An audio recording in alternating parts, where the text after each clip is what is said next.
With the raging fire situation happening all over Los Angeles and people losing everything, losing their lives, losing homes, all of their possessions, losing the life that they once knew and having to rebuild. And this goes for people who are the uber wealthy and people living in difficult poverty. Like, it's happening to everybody all over Los Angeles, California.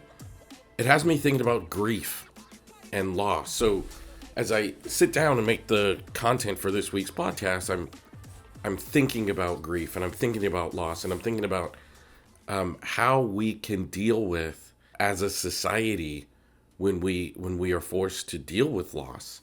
And it's a tricky conversation. It's a tricky situation. But what's happening in Los Angeles, a lot of people are going to have to deal with some significant grief and loss issues. And all of us do at some point. Like, you can't get through this life without dealing with loss, whether it's a deceased loved one or losing worldly possessions. But we're going to talk about grief here today. So welcome back to the Aha Moments, where every day I share the lessons I've learned in my work as a psychotherapist and in my life to inspire you to live your very best life. Of course, I'm your host, Elliott Connie. You know, one of my favorite things that I've been able to do in the past couple of years is be interviewed on The Breakfast Club. I've always been a fan of The Breakfast Club, many, many years. And now to know Charlemagne, DJ Envy, the first time I was on The Breakfast Club, they had a guest host named Jason Lee, and then the new host, Jess Hilarious. Like, I love them, I love their platform, I love what they do, and it's an honor to be up there and be interviewed.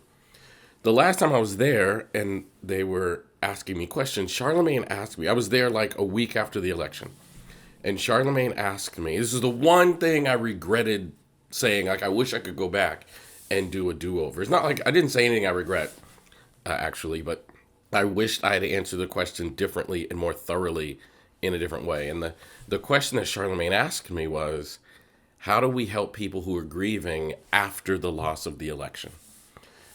And what I wanted to say is, I'm not sure grief is the appropriate experience after the loss of something like an election. In some ways it is, because even now, like, I grieve the loss of the country I thought I lived in.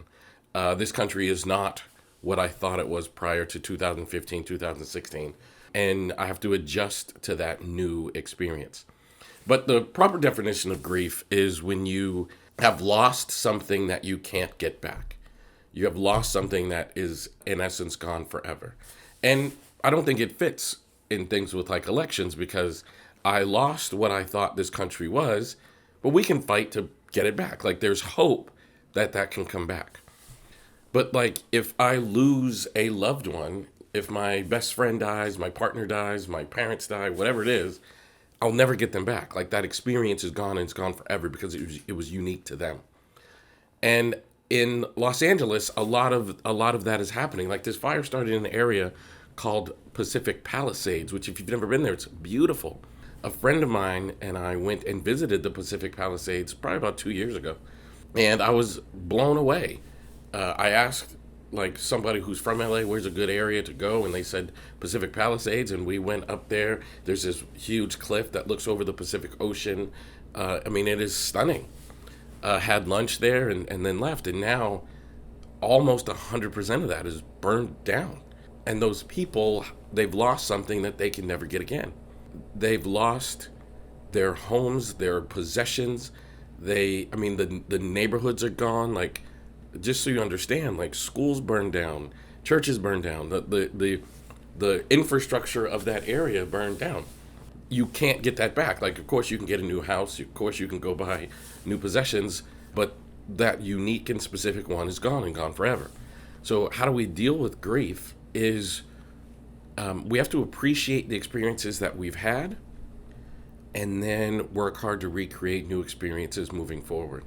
So in the examples of losing a loved one, like the toughest loss I ever had is my Uncle Jeffrey, who he and I were very, very close. I had to learn to appreciate that I had him for the time that I had him, and he meant to me what he meant to me. So that's the first thing. And I had to learn to appreciate that. Like, I wasn't entitled to have him forever. In fact, I wasn't entitled to have him at all. So the fact that I had him for the period of time in which I did is beautiful. And I'm appreciative of that experience. And then I have to find a way to move forward in the new reality. I have to find a way to move forward in a way to honor my Uncle Jeffrey. And for me, the way I do that is I think about him all the time, and I think about how he would think about the way I'm living and what I'm doing. I got a tattoo in his honor, which I'm not saying everybody has to do that, but I did that. And you have to move forward in a way that honors that experience. And for the people who lived in Pacific Palisades, as an example, I want you to appreciate that you had the experiences that you had in Pacific Palisades. You lived in one of the most beautiful places in the world. And you should be proud of that, and you should cherish that experience. But if you were to build a life that got you to the Pacific Palisades, and you have all the skills necessary to build a life that will help you recreate this next chapter, which undoubtedly will not be easy, which undoubtedly will have lots of emotional and psychological struggles along with it, but I want you to appreciate that it happened and know that you are capable of moving forward. That's how you deal with grief. Honor the past, appreciate the past, and then know that you have the skills and abilities to move forward and create a new reality. Thanks for being here. If you wouldn't mind doing me a super huge favor, I would love it if you would share this podcast with at least one person in your life that you think could benefit from hearing this message today. And also, don't forget to subscribe on Apple Podcasts or anywhere else you listen to your podcast. And also follow me on all of the social media platforms, Facebook, Instagram, Blue Sky. You can search for my name, Elliott Connie, or at Elliott Speaks. That's my handle across all platforms. Can't wait to see you tomorrow.